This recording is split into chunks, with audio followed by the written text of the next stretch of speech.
Hi everyone. I'm going to go over my 4-year journey of journaling and some of the things that I've learned. So let's talk about the backstory where it all started. So I started first attempting to journal in 2019 during the summer.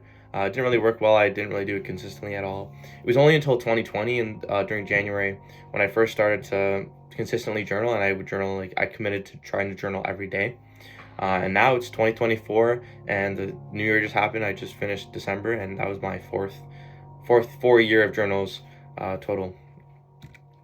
So the reason why I started journaling was I felt like I was doing nothing. And it was really hard for me to like look back at my photos and didn't really have that many things that I was keeping track of. And I felt like I wasn't doing anything. So I wanted to keep track of some of the stuff that I was doing. So my journal format was every day I would do like a daily sketch. I would save things from the day, like business cards, for instance.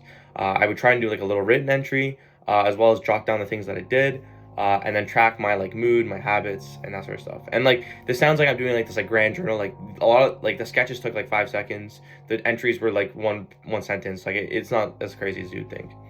And then of course over time like my journals like developed and like I guess my sketches got like better and like my habits got more and like just things would change and like sometimes I would remove stuff, like I would try and do something and it just didn't work for me, and it just was a lot of change.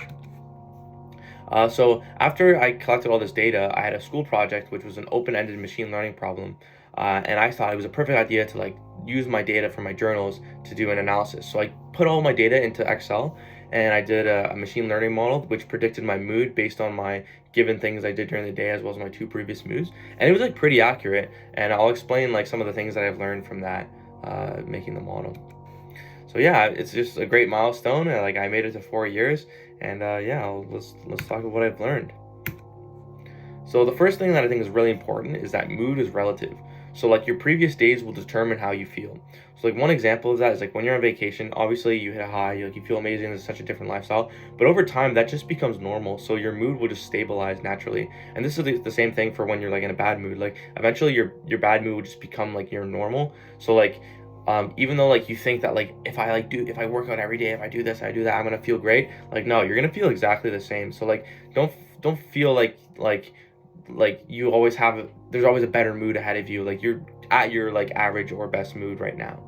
um, okay, next thing is habits need time. So I think for a successful habit you need to make sure that you have time in your day where you actually do your habit. So some people want to like work out, but like you need to have a time where you work out. So planning your day and like figuring out this is when I do all my habits, like I do this in the morning, I do this before bed, and all that stuff will be really helpful for establishing habits. So that's habits. The next thing I've learned is that time isn't free. So through tracking my time, I've realized that like shifting one thing will shift another. So if you want to like study more, you're gonna get less sleep and vice versa. So just be aware of that and just kind of use that to plan your time. The one thing I've learned with journaling is like you have a lot more ideas than you think, and emotions. So writing down your emotions and your thoughts are a good way to like let them out and let new thoughts in. So like by the act of just writing things down, even if it's a bad idea or it's a bad thought, this will allow for a new thought and new ideas to come in. So one thing I really like is that journaling is like a type of memory. So like similar to like photos, like looking back through your journal entries, you can read it, you can look at your pictures you drew, you can look at your track stuff. It's like a nice like memory thing that you can always look back on and be like, oh, what did I do during this semester? And then you can just like look back and say, oh yeah, I remember that. The next thing I want to say is like doing one thing at a time. So like it may be you might get a lot of motivation, you'd be very eager, and you want to like I want to do this, this, and this, like especially at New Year's. But like realistically, if you try and do all those things at once, you're not gonna do any of them.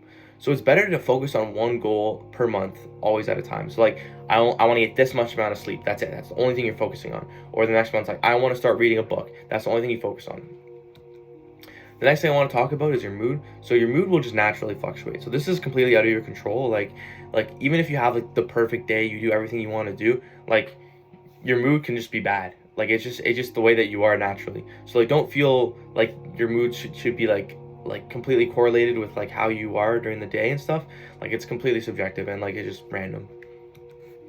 So reflect each month. I think every month is a perfect time to reflect on what you did the previous month and plan for the next month, because it's enough time to solidify a habit or a goal, and then you can plan for your next month and like iterate. And like I didn't like you write something down. You're like I wanted to try to do this month and it didn't work.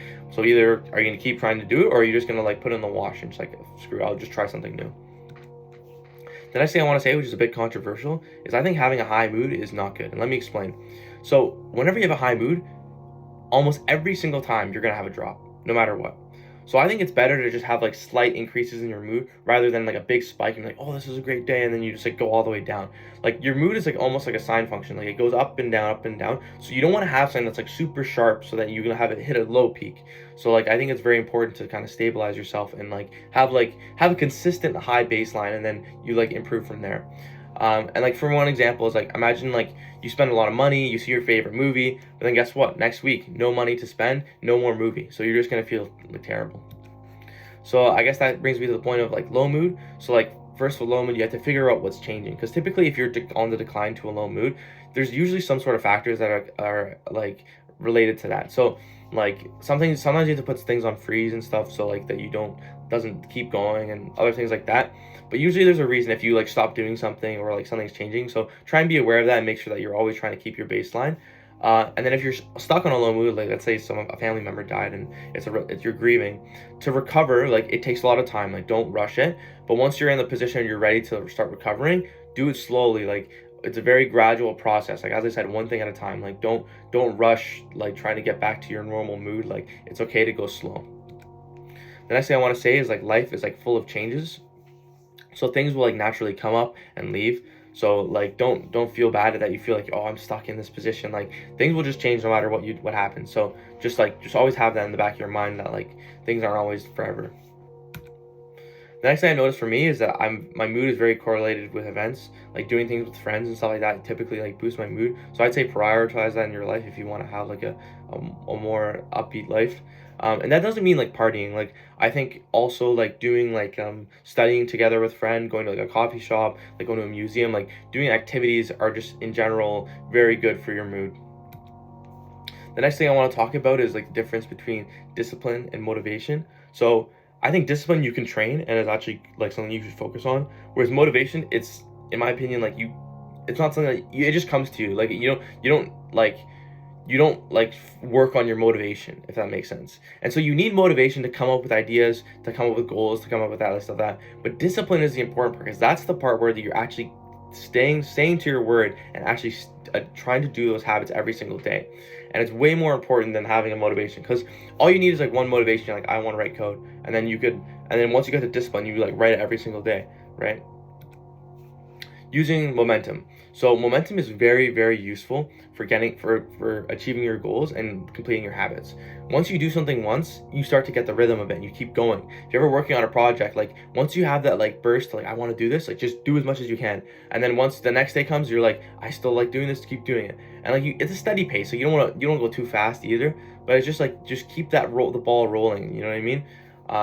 And my controversial opinion is that losing one day is much worse than the gain from 7 days. Because if you're trying to do something every day, like if you don't do it the one day, then it's like it could easily lead to another day, like really easily. Like your mind is completely changed. But if like you tell yourself, I do this every day, that's like what you should be expecting. And the last thing I want to say is just like do what you enjoy. Like I'm not saying to journal and stuff like this. This is stuff that I've learned through journaling.